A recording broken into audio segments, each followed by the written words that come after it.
কিছু মানুষের রান্না সম্পর্কিত কিছু কমেন্ট আমার শুনতে খুব বিওয়ার্ড লাগে। না, আমার চিন্তা ভাবনায় ওগুলো আসে না যে কী করে বলে। যেমন ধরুন, আপনি লাউ চিংড়ি বানালেন, প্রথম মুখে দিয়ে কমেন্ট আসবে, ও চিংড়ি মাছটা যাতে পড়বে তা এমনিই টেস্টি হয়ে যাবে। না হলে লাউটা কচি লাউ, তার জন্য লাউ চিংড়িটা ভালো হয়েছে। আমার মাঝে মাঝে মনে হয় যে লাউ আর চিংড়ি মাছটা নুন দিয়ে কুকারে সিটি মেরে দিই, তাহলে লাউ চিংড়ি হয়ে যাবে আর টেস্টি হবে। তারপর তাকে দিই ইলিশ মাছের পাতুরি। ইলিশ মাছের কোয়ালিটির জন্য ইলিশ মাছের পাতুরি ভালো হয়। কলা পাতা কাটা, তাকে স্টিমিং করা, ইলিশ মাছটাকে ম্যারিনেট করা, মোস্ট ইম্পর্ট্যান্ট তার বাইন্ডিংটা, এগুলোর কোনো ইম্পর্টেন্সই নেই। ইলিশ মাছের কোয়ালিটি হচ্ছে, অল ক্রেডিট গোজ টু ইলিশ মাছের কোয়ালিটি।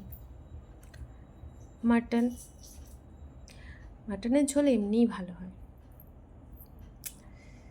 তখন আমার মনে হয় যে মাটনটা নুন হলুদ বাকি যা যাবতীয় মশলা দিয়ে মাখিয়ে চুকিয়ে 10 মিনিট নেড়ে চেড়ে কুকারে সিটি দিয়ে দিই, মাটনের ঝোল হয়ে যাবে, টেস্টি হয়ে যাবে।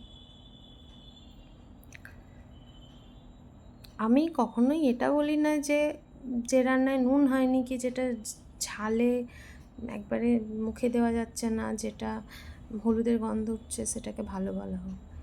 বাট যখন কিছু ভালো হয় সেটাকে এরকম করে ক্রিটিসাইজ করার কোনো মানে হয় না।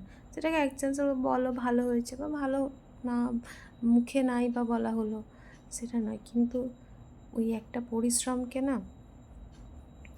এরকম বলা উচিত না। আমার মনে হয়, আমি যেটা নিজের এক্সপিরিয়েন্স থেকে বলছি, রান্না করতে গেলেও অনেক মাইন্ডে অনেক কিছু ক্যালকুলেশন করতে হয়, আমার মনে হয় সেটা। কিন্তু রান্নাটাকেই না আমাদের জেনারেশনে খুব ইজি জিনিস মনে করে যে কেউ পারে, ওটা কিছু ব্যাপার না। পারে আমি বলছি না, সবাই পারে। আজকাল তো রান্নাটা একটা এক্সপেরিমেন্টে দাঁড়িয়ে গেছে। আগেকার দিনে বলবো না, মানে আজ থেকে বছর 15 আগেও কারোর মুখে শোনা যেত যে আমার ভালো লাগে না রান্না করতে। কিন্তু এখন কেউ কিছু না হোক কফি আর ম্যাগি এই দুটো নিয়ে এক্সপেরিমেন্ট করার জন্য রান্নাঘরে যাবে। তো ব্যাপারটা হচ্ছে যে ভালোবাসলে সব কাজই ইজি, আর ভালো না বাসলে কোনো কাজই ইজি না। কিন্তু জানি না আমার এই কমেন্টগুলো কেমন লাগে। আমার মতো কার কার এই কমেন্টগুলো কে কে শুনেছেন একটু কমেন্টে বলবেন।